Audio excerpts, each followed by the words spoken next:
우리 앞뒤 한번 인사하겠습니다. 잘 오셨습니다. 오늘 특별히 추수감사절을 맞이하여 또 하나님 앞에 예배로 나온 여러분들을 축복하고 환영합니다. 금년 추수감사절은 여러분 어떻게 맞이하고 계시나요? 이런 생각 혹시 하지 않으셨나요?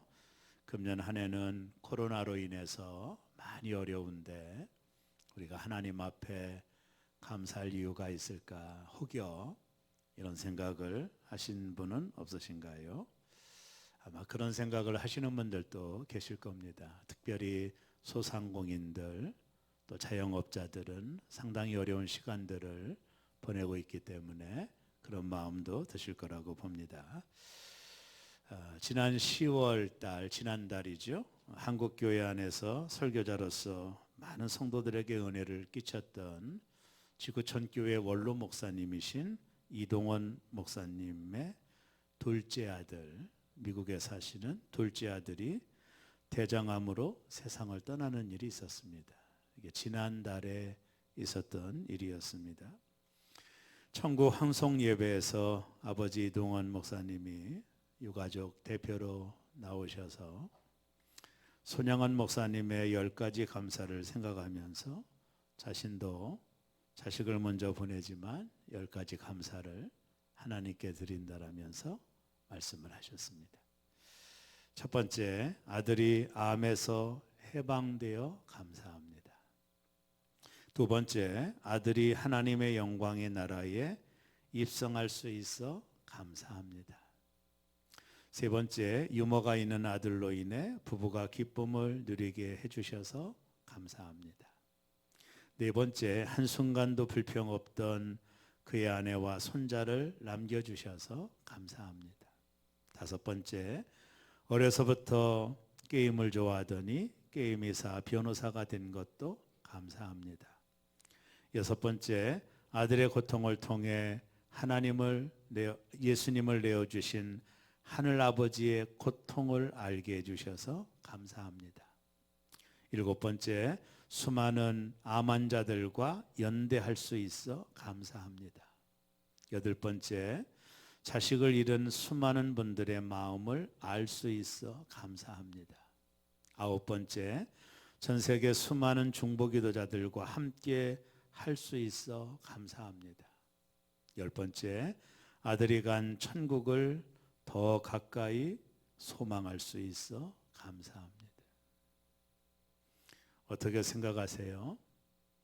아들을 먼저 보낸 아버지가 뭐 이리 감사할 것이 많은가요?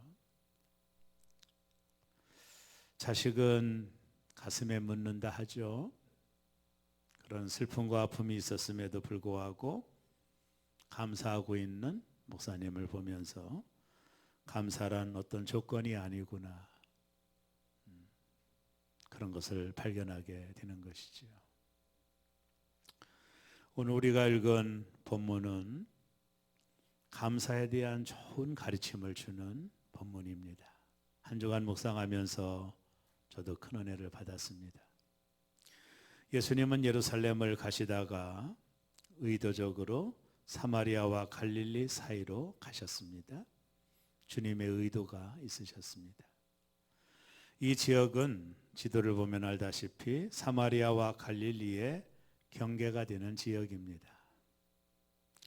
신약의 배경사를 공부하다 보면 이 지역의 특성을 배우게 돼요. 특별히 이 지역은 사마리아에서 살고 있었던 사람 중에 병들고 소외당한 사람들이나 갈릴리 지역에 살던 사람들 중에 병들고 소외당한 사람들이 공통 분모를 가지고 모여 사는 것입니다.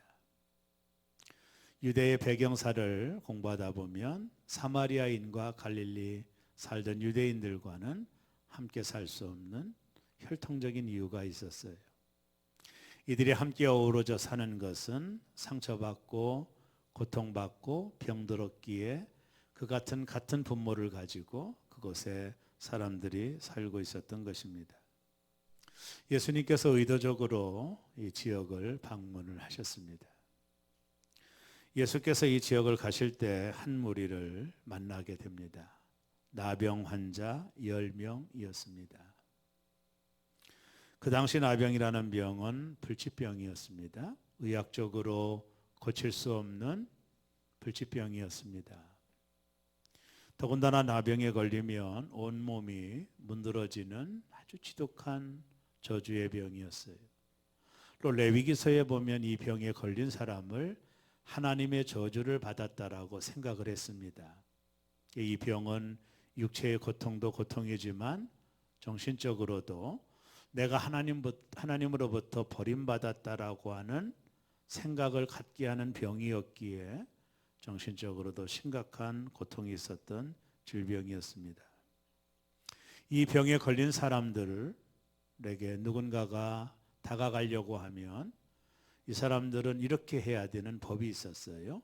부정하다, 부정하다, 부정하다.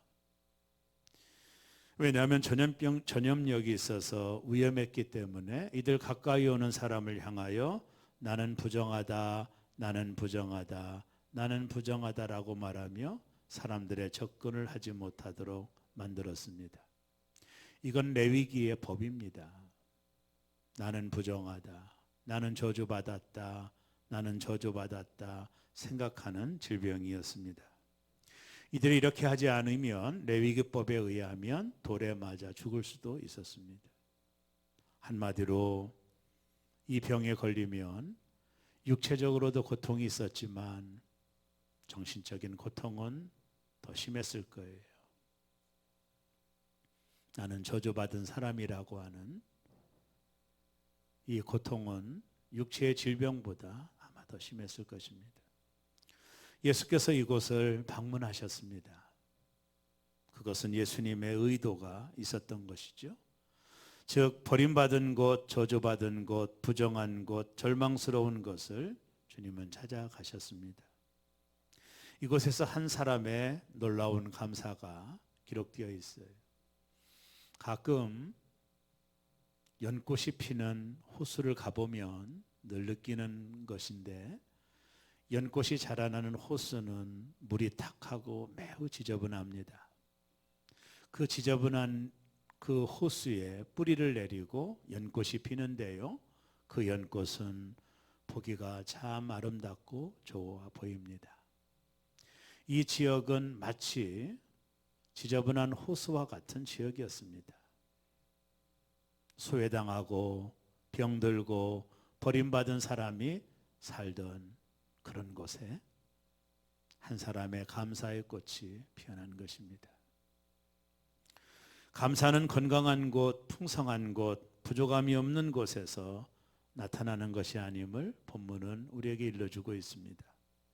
그런 곳은 오히려 더 불평과 원망이 있는 듯합니다. 도저히 감사할 수 없는 그곳에서 아름다운 꽃을 피웠던 한 사람을 저는 주목하고자 하는 것입니다. 10명의 나병 환자들이 예수님을 향하여 멀리서 소리를 지릅니다.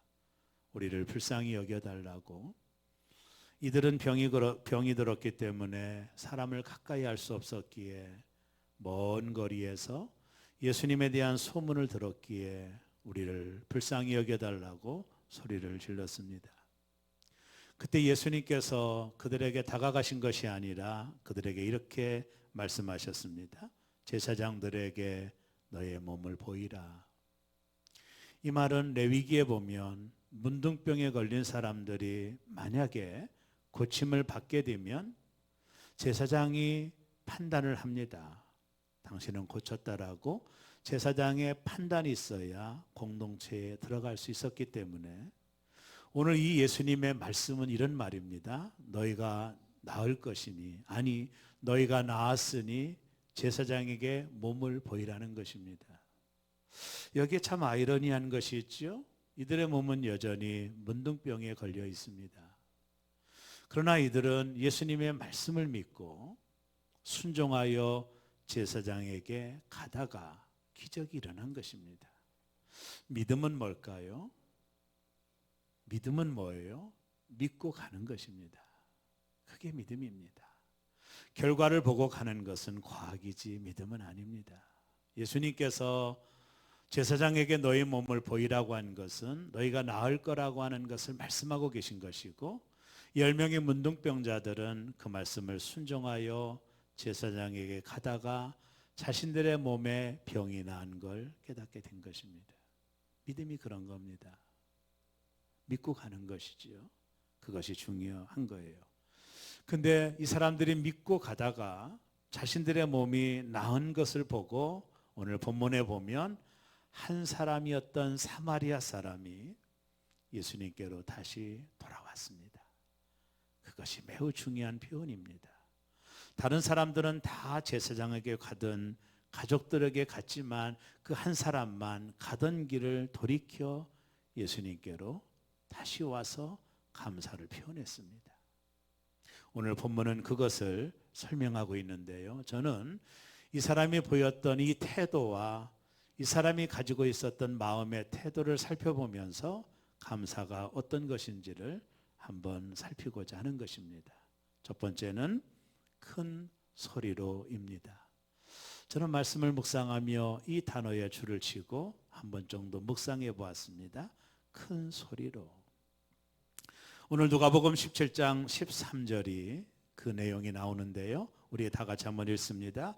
소리를 높여 이르되 예수 선생님이여 우리를 불쌍히 여기소서 하거늘. 여기도 보면 소리를 높여 이르되, 이 말은 10명의 문둥병자들이 예수님을 향하여 소리를 높였다, 소리를 질렀다라고 표현하고 있는 겁니다.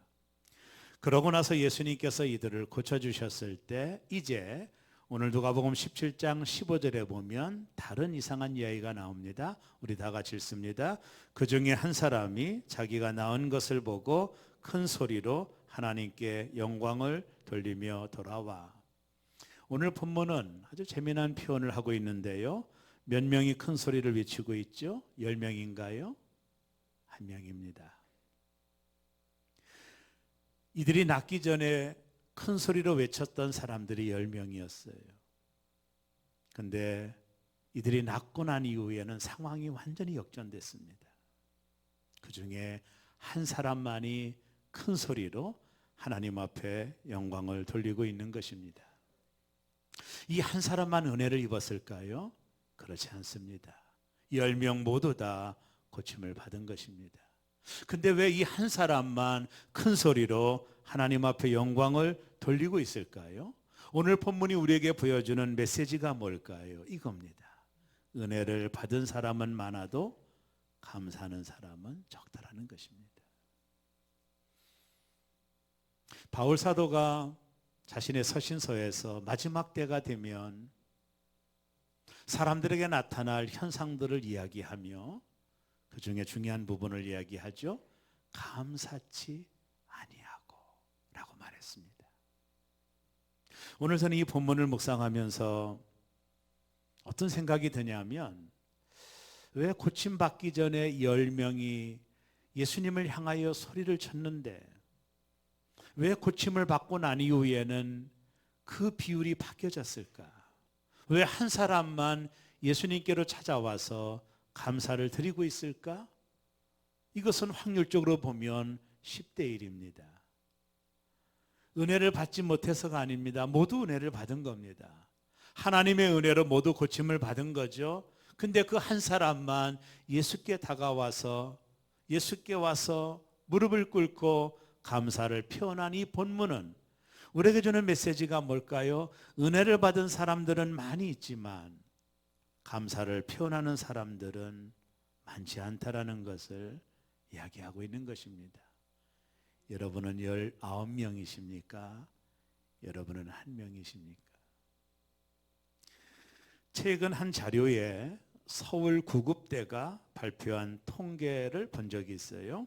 여기 통계에 보면 서울 구급대가 한 해 21만 2천여 명의 생명을 구하거나 병원에 이송을 했대요. 구급차로.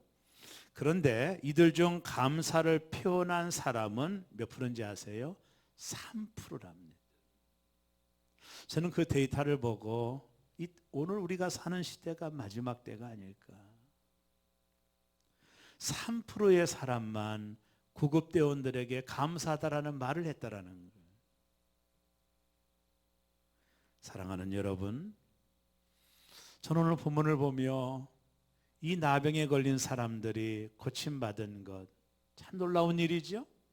그러나 여러분 생각해 보셨어요? 죄라고 하는 것은 나병보다 더 지독한 것입니다. 나병과 비교할 수가 없습니다. 이 죄는요, 우리의 영혼을 죽이고 이 죄는 결국에 우리를 영원한 지옥으로 데리고 갈 거예요. 이 죄는 나병보다 더 무서운 것입니다. 모든 사람의 죄 아래 있고 다 심판의 대상이 돼요. 이 죄의 값은 사망이라 모든 사람이 저 지옥을 향하여 가고 있는 이유가 죄 때문이에요. 생각해 볼까요? 저는 너무나도 감사해요. 여러분, 저희 가정은 예수를 믿을 수 있는 1%의 가능성도 없었던 가정이었어요. 하나님이 우리 가정에 은혜를 주셔서 저희 가정이 모두 다 예수를 믿고 큰아들인 내가 목사가 된 것 정말 감사해요. 어떻게 보면 그럴 가문이 아닙니다. 이게 모두 다 하나님의 은혜라고 생각하면 갚을 수가 없어요. 여러분 생각해 보세요. 죄는요, 문둥병보다 더 심각한 것입니다. 문둥병이야 육체만 고통을 주지만 죄는 우리의 영혼까지 죽입니다. 죄로 인하여 모든 사람이 지옥에 갈 수밖에 없어요. 생각해 보세요. 저와 여러분을 이 죄에서 하나님께서 구원해 주시고 하나님의 자녀로 만들어 주시고 영원한 천국을 소망 중에 바라보게 만들며 나이가 늙어가는 것을 기쁘게 만들어 주신 하나님. 왜? 천국이 가까우니까. 그 소망을 우리에게 주신 하나님, 이 죄의 사슬에서, 이 죄의 저주에서 우리를 자유롭게 하신 하나님이야말로 문둥병에서 고침받은 것보다 더 큰 은혜를 우리가 입었다면, 아니 그것을 우리가 믿는다면 우리 날마다 하나님의 은혜에 만입이 있어도 이 감사를 다 드릴 수 없는 것입니다. 그러나 여러분은 어떠신가요? 이 은혜가 우리에게 있음을 아시나요? 내가 여기 앉아있는 이 자체가 얼마나 큰 하나님의 은혜인지를 깨달으시나요? 하나님이 우리를 얼마나 사랑하신 증거라는 것을 아시나요? 문둥병보다 더 지독한 죄의 저주 아래서 하나님이 우리를 구원해 주시고 영원한 천국을 우리에게 소망으로 주신 것, 이것이 얼마나 하나님 앞에 큰 은혜를 받은 것입니까? 그런데 왜 우리에게는 이렇게 감사가 인색할까요? 그 이유를 이 사람을 통해 확인할 수 있어요. 오늘 감사했던 사마리아 사람을 가만히 주목해 보세요.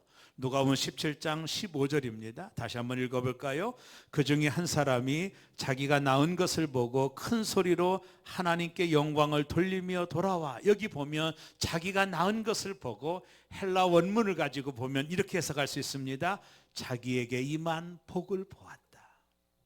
자기에게 임한 복을 보았다라는 거예요. 하나님의 은혜로 자기에게 임한 복을 보았다라는 거예요. 이 복을 보는 순간에 이 사람은 예수님께로 찾아와서 하나님 앞에 감사의 영광을 돌리고 있는 거예요. 감사는 자신에게 임한 복을 보는 것만이, 볼 때만이 가능한 것입니다. 나에게 임한 복이 있음을 깨닫게 될 때, 그것을 알게 될 때만이 감사할 수 있는 거예요. 여러분, 우리는 수학에 참 약합니다. 산수에도 약합니다. 우리는 잘 계산할 수가 없어요. 뭘 못 계산하는지 아세요? 받은 복을 계산하는 실력이 약해요. 찬송가 429장에 보면 세상 모든 풍파 너를 흔들어 약한 마음 낙심하게 될 때에 내려주신 복을 세어라. 주의 크신 복을 내가 알리라. 받은 복을 세어보아라. 크신 복을 내가 알리라. 받은 복을 세어보아라. 주의 크신 복을 내가 알리라. 영안이 열리면 내가 받은 복이 얼마나 많은 것인가를 알게 돼요. 이게 하나님의 은혜예요. 여기 한 사람은 자신이 받은 복을 본 거예요. 이게 감사의 시작입니다. 재미난 이야기 하나를 소개할게요. 머리가 없음에 감사하는 사람이 있었어요. 여기 머리가 없음에. 이분이 추수감사절에 목사님이 감사를 써오라고 하니까 이분이 집에서 정성을 다하여 감사를 썼어요. 한번 제가 읽어드릴 테니까 한번 보세요. 첫째, 하나님이 날마다 앞니말을 쓰다듬어 주셔서 이렇게 됐음을 감사합니다. 둘째, 비누, 샴푸, 물 등을 상당히 절약할 수 있어서 감사합니다.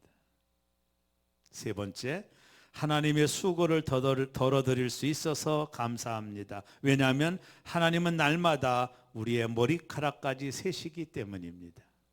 넷째, 항상 가는 곳마다 자리를 빛날 수 있어서 감사합니다. 여러분, 성숙이 뭘까요? 성숙한 사람은 받은 것에 집중해요. 그래서 감사를 하는 거예요. 미성숙한 사람은 없는 것에 집중해요. 그래서 원망하는 것입니다. 성숙하다라는 것은 내가 받은 것을 늘 집중하는 거예요. 어떤 한 사람이 길을 지나가다가 못에 이마를 꽉 쪘어요. 그 순간에 하나님 감사합니다. 제가 키가 조금만 더 커서 못이 눈에 찔렸다면 실명할 수 있었을 텐데 이마를 찔리게 하심을 감사합니다. 성숙한 사람은 누굴까요? 받은 것에 집중하는 거예요. 미숙한 사람은 언제나 없는 것 때문에 불평하고 원망하는 거예요. 이게 성숙과 미숙의 차이입니다. 사랑하는 여러분, 여기 예수님께로 찾아와서 감사했던 이 사마리아 사람처럼 저와 여러분들이 이 죄로 인한 저주에서 구원받고 하나님의 자녀가 되어 천국을 소원한 기쁨이 우리에게 있음을 믿으시고 우리도 목소리를 힘있게 외쳐 하나님을 감사하는 저와 여러분 되기를 주의 이름으로 축원합니다. 아멘이 적어요. 제가 1부 때도 2부 때도 시켰습니다. 저를 따라서 합니다. 하나님 감사합니다. 1부 때보다 작아요, 여러분의 소리가. 그러면 안 돼요. 다시 한번 하겠습니다. 하나님 감사합니다. 그거 가지고 안 돼요. 큰 소리로라고 했어요. 우리 한번 다시 합니다. 하나님 감사합니다. 이제 좀 시원하네요.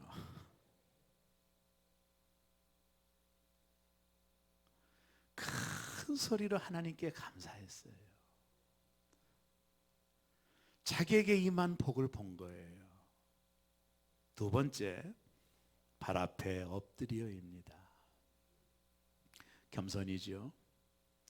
겸손한 자만이 감사할 수 있어요. 이게 원리입니다. 교만하면 절대로 감사할 수 없어요. 누가복음 17장 오늘 16절에 보면 예수의 발 아래 엎드려 감사하니 그는 사마리아 사람이라. 엎드려 감사하니. 여러분, 겸손한 자만이 감사할 수 있는 거예요. 제가 좋아하는 시인인 정남준의 시에 이런 글이 나옵니다. 이런 시가 나옵니다. 한번 들어보세요. 어린아이의 미소가 아름다운 건 그대 안에 동심이 있기 때문입니다. 해맑은 아침 햇살이 반가운 건 그대 안에 평화가 있기 때문입니다. 떨어지는 빗방울 소리가 듣기 좋은 건 그대 안에 여유가 있기 때문입니다. 하루하루가 늘 감사한 건 그대 안에 겸손이 있기 때문입니다. 겸손의 반대가 뭐죠? 교만 아닙니다. 겸손의 반대는 감사하지 못하는 태도입니다. 왜 감사할 수 없을까요? 은혜를 모르기 때문이에요. 내가 잘나고 내가 똑똑하고 내가 능력이 있고 이렇게 생각하는 한 감사할 수 없습니다. 감사는 겸손한 자의 품성입니다. 모든 것이 감사해요. 여러분, 겸손한 사람은 작은 것에도 감사를 드립니다. 이들의 특징이 뭔지 아세요? 그 어떤 것도 당연한 것으로 받아들이지 않아요. 이게 대단히 중요한 거예요. 그 어떤 것도 당연한 것으로 여기지 않아요. 모든 것이 하나님의 은혜요, 모든 것이 하나님의 축복인 거예요. 겸손한 자는 내가 살아가는 모든 삶 속에서 그 어떤 것도 당연한 것으로 받아들이지 않는다니까요. 그것은 하나님의 은혜로 받아들입니다. 하나님의 축복으로 받아들입니다. 그러나 교만한 사람은 그 어떤 것도 당연한 것으로 받아들여요. 내 능력이 있어서, 내가 잘나서, 내가 똑똑해서, 그러기에 감사가 없는 거예요. 다니엘 디포라는 사람이 부족한 것들에 대해 불만족스러워하는 것은 지금 가지고 있는 것에 대한 감사가 없기 때문이다, 이런 말을 했어요. 제가 그림 하나를 보여드릴 테니까 한번 보세요. The Grace라고 하는 그림입니다. 은혜라고 하는 그림입니다. 많이 보셨겠죠? 1918년 미국 미네소타주 보베이라는 작은 탄광촌에 사진사로 일하던 에릭 앤스트론의 사무실에 한 노인이 찾아옵니다. 백발이 성성하고 몹시 지쳐 보이는 노인이었습니다. 이 노인은 보잘것없는 신발 흙털개를 팔러 온 행상이었습니다. 앤스트론은 너무 안타까워, 보기가 안타까워 노인을 자신의 사무실로 돌아오라고 하시고, 그리고 빵 한 조각과 스프를 대접했습니다. 노인은 감사하다라는 인사를 하더니 노인은 소박한 빵 한 조각과 스프를 앞에 두고 감사 기도를 하는 것입니다. 그 모습이 앤스트론에게 너무나도 감동적이었습니다. 아무것도 아닌데 감사 기도를 하는 그 노인의 모습을 너무 감동적이요, 카메라로 사진을 찍었습니다. 나중에 이 사진을 보고 앤스트론의 딸 로다 라이버그 화가였다고 그래요. 이 딸이 유화로 그 사진을 보고 그린 그림입니다. 이 그림은 그 당시 1차 대전으로 인해 고통받고 있던 많은 사람들에게 아직 감사할 것이 많이 남아있다는 것을 보여주고 싶었다라면서 화가는 그런 말을 했습니다. 이 그림의 제목은 The Grace, 은혜입니다. 빵 한 조각과 한 잔의 작은 스프에도 감사할 수 있다면 그는 행복한 사람임에 틀림이 없을 것입니다.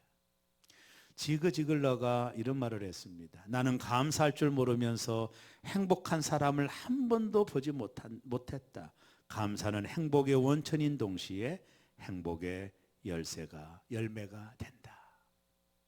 겸손한 자만이 내가 당하고 있는 모든 것, 그것을 당연한 것으로 여기지 않고 하나님의 은혜임을 알게 되는 거예요. 그래서 겸손만이 감사를 할 수 있는 거예요. 겸손한 자의 품성이 감사합니다. 오늘 이 아침 추수감사절을 맞이하며 우리를 낮추고 마음을 내려놓고 내게 허락한 모든 것을 당연한 것으로 여기지 않고 하나님의 은혜에 감사하는 성숙한 새롬교회 성도들 되시기를 주의 이름으로 축원합니다. 마지막 세 번째는 내 믿음이 너를 구원하였느니라. 다른 9은 육신의 질병만 고침받았습니다.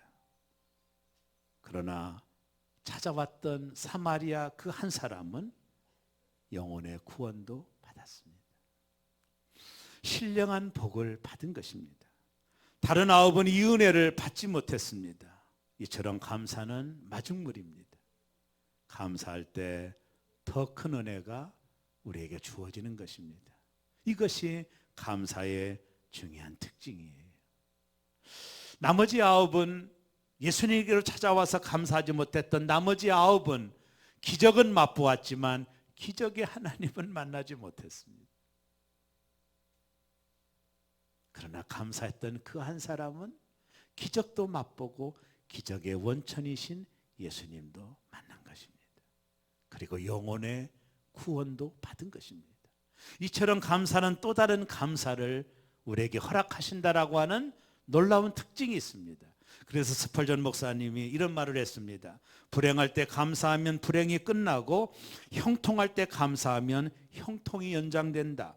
촛불을 보고 감사하면 전등불을 주시고 전등불을 보고 감사하면 달빛을 주시고 달빛을 보고 감사하면 햇빛을 주시고 햇빛을 보고 감사하면 천국을 주신다.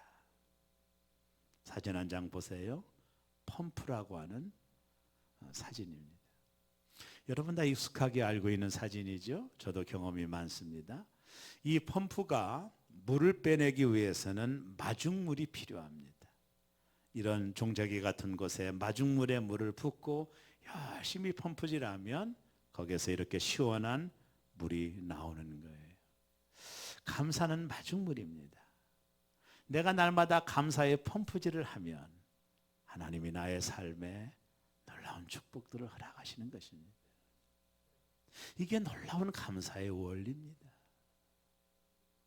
여러분이 자꾸 불평을 펌프질하면 나의 삶에 모두 다 불평거리로 다가오게 될 것입니다. 감사했던 사마리아인은 육체의 치유뿐만 아니라 영혼의 구원마저 받게 된 것입니다. 감사는 이처럼 더 큰 복을 주는 것이라면 우리는 이 감사를 습관화시키는 것입니다. 이게 대단히 중요합니다.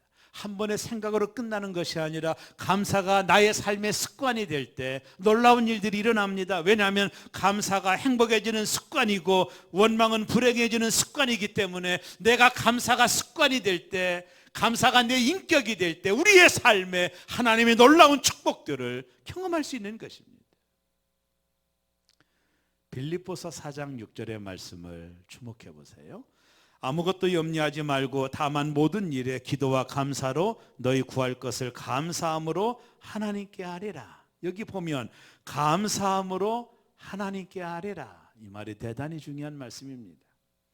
기도에 대한 아주 중요한 교훈을 담고 있는 말씀인데 왜 우리는 기도하면서 응답이 없을까요? 그 이유가 이 말씀 속에 담겨져 있어요. 그것은 이미 받은 복에 대한 감사가 없기 때문입니다. 그래서 너희 구할 것을 감사함으로 하나님께 아뢰라는 것입니다. 어떻게 기도하는 것이 감사함으로 아뢰는 기도일까? 이런 기도입니다. 건강하게 해주실 것을 믿고 감사드립니다. 문제를 해결해 주실 것을 믿고 감사드립니다. 아멘이십니까? 미리 감사하는 것입니다. 왜? 감사함으로 하나님께 기도하라고 했으니까.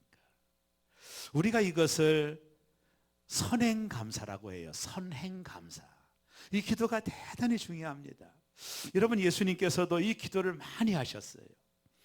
요한복음 11장 41절에 보면 아버지여 내 말을 들으신 것을 감사하나이다. 이게 오병이어의 기적을 베푸시기 바로 전에 예수님이 하나님을 향하여 기도하기를 내 말을 들으신 것을 감사하나이다. 미리 감사하고 예수님이 떡을 떼어줄 때 오병이어의 기적의 역사가 일어났어요. 예수님께서 나사로를 살리시기 전에도 하나님께 기도했습니다. 하나님이 내 기도를 들으신 걸 감사합니다라고 기도하고 나사로야 나오라고 할 때 죽은 나사로가 무덤에서 걸어 나왔습니다. 우리가 이것을 선행감사라고 합니다. 이것은 대단히 중요한 것입니다.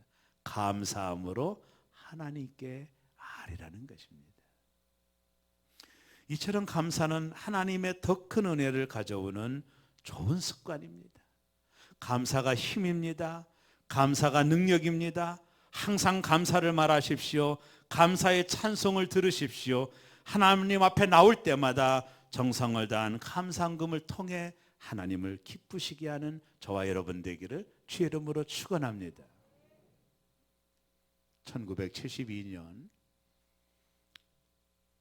저희 부친께서 처음 교회를 가신 날입니다. 그때 제 막내 동생이 다리를 잘라야 된다는 병원에서 판정이 내려졌어요. 의술로서는 고칠 수 없다라는 판정이었습니다. 저희 윗집에 살던 장로님의 큰따님이 저희가 슈퍼를 했는데 저녁이면 전도를 했어요. 당신들 교회 나가면 아들 살릴 수 있다고. 이 말에 부모님이 가슴이 꽂혔습니다. 이 말을 듣자마자 저희 집이 역전해서 살았는데 읍내까지 걸어서 빠른 걸음으로 40분 정도 걸린 먼 길입니다. 스쿨버스가 있을 정도로 먼 길을 두 분이 아들 살리겠다고 새벽 예배를 그때부터 나가셨어요. 한 번도 빠지지 않고 걸어서 그 새벽에 눈이 오나 비가 오나 나가셨습니다. 그게 1972년도였습니다. 저는 그때 예수를 믿고 있었고 부모님은 안 믿고 있다가 이제 교회를 나가시게 됐는데, 그러던 차에 어느 날 제가 토요일 날 학교를 끝나고 집에 왔더니 저희 부모님들이 뭔가를 하고 계셨어요. 지금도 기억이 납니다. 뭘 했느냐 하면, 저희가 슈퍼를 하기 때문에 돈들이 들어오잖아요. 물건을 팔면 그 중에 옛날에 그 500원짜리 종이돈이 있었어요.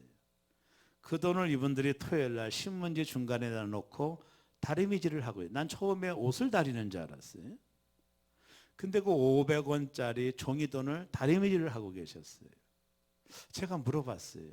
아유, 아버님 뭐 하세요? 그랬더니 내일 주일날 하나님 앞에 드릴 감사한금이라는 거예요. 그래서 왜 그러시냐고 물어봤더니 이분들이 부흥회를 참석을 하신 거예요. 근데 서울의 중앙교회 이만신 목사님이 예산교회 집회에 오셔서 부흥회를 했는데 부모님들이 부흥회에 참여를 하신 거예요.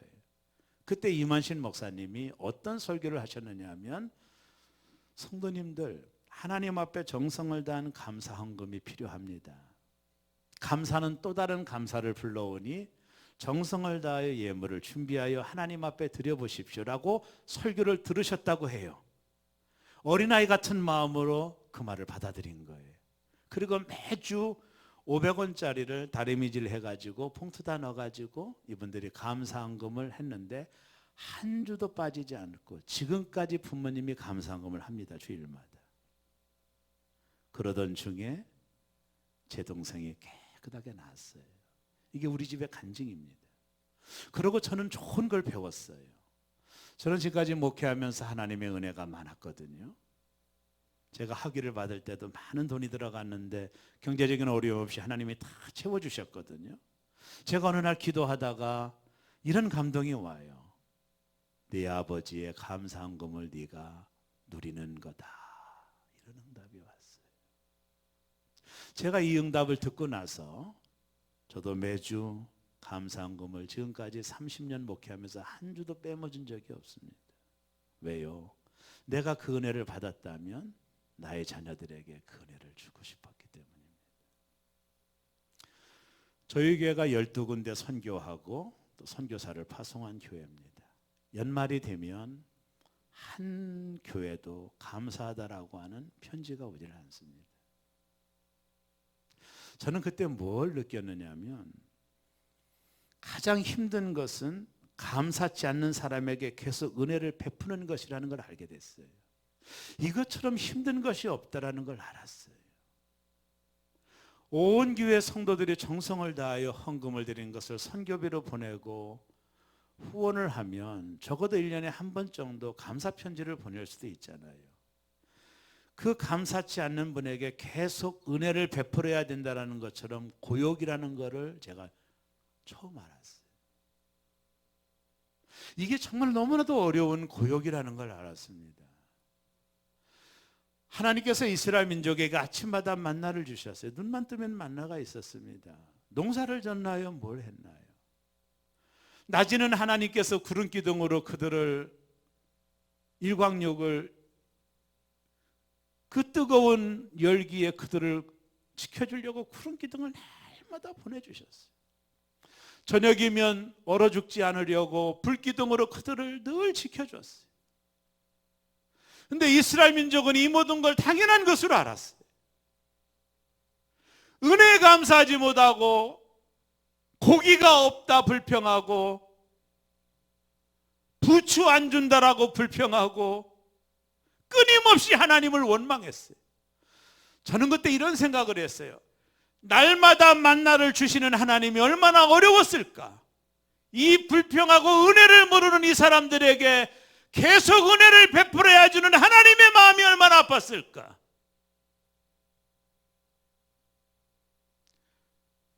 날마다 만나를 내리는 하나님, 이들에게 날마다 은혜를 베푸시는 하나님, 감사치 못하는 이들에게도 여전히 은혜를 베풀어야 되는 하나님의 마음이 얼마나 아팠을까를 생각해 봤어요.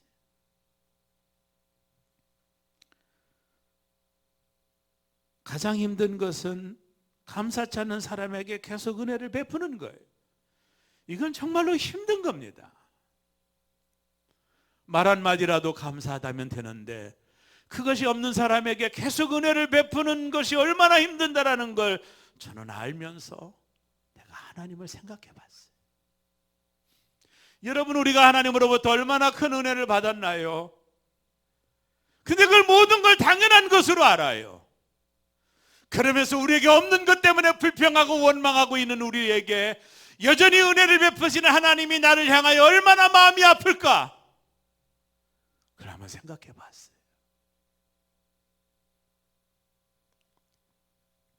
그것처럼 어려운 것은 없다라는 걸 알았어요. 감사는 여러분 더 큰 감사를 가져오는 거예요. 한 집사님이 부흥회 가서 은혜를 받았어요. 이 집사님은 남편이 술을 너무 좋아해서 저녁마다 술만 먹고 고주망태가 되어 들어오는 거예요. 그러니까 기도해도 안 되고 달래도 안 되고 얼마나 어렵겠어요. 근데 기도하던 중에 이런 응답을 받았습니다. 범사에 감사하라. 그러면 기적이 일어난다. 너무나도 깜짝 놀랄 음성을 들었어요. 아, 내가 감사해야 되겠구나. 원망하지 말고. 근데 늘 술 먹고 들어오는 남편 보면서 무슨 감사거리가 있겠어요. 근데 애를 써서 찾아봤대요. 그랬더니 몇 개 나오더라는 거예요. 제가 한번 들어봐요. 한심한 남편이지만 술에 취해 살지만 다른 데 가지 않고 꼬박꼬박 집에 들어와 잠을 자니 감사. 술은 좋아해도 여자라고는 나밖에 모르니 감사.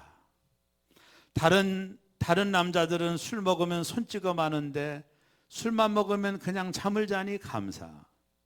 그렇게 술을 많이 마시지만 한 번도 병원에 간 적이 없으니 감사. 술 먹은 날도 아침에 결근하지 않고 출근하니 감사.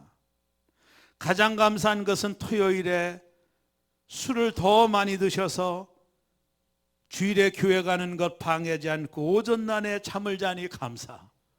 이게 보통 감사거리가 많지 않더라.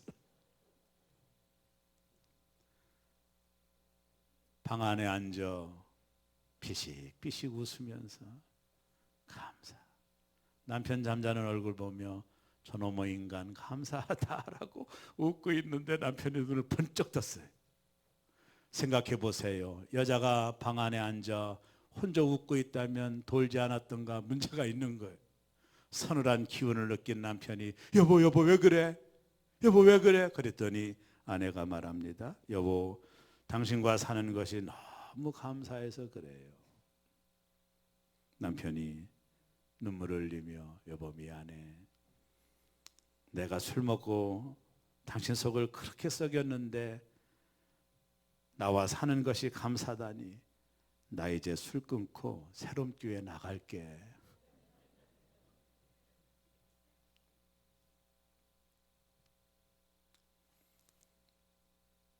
은혜를 베푸는 분이 감사하지 않을 때 계속 은혜를 베풀어야 되는 아픔을 아시나요? 오늘 추수감사절을 맞이했습니다. 모든 것이 감사하지 않나요? 정말 그렇습니다. 목소리를 다하여 하나님 감사합니다. 겸손한 마음으로 당연한 것을 여기는 것을 감사로 바꾸십시오. 당연한 게 아닙니다. 그리고 하나님 앞에 감사했던 이번에 사마리아 사람의 태도를 본받아 감사는 더 큰 감사를 불러오는 축복임을 깨달으시고 날마다 감사를 통해 하나님의 은혜를 공급받고 공급해 주시는 하나님을 기쁘게 해드리는 저와 여러분 모두 되시기를 주의 이름으로 축원합니다.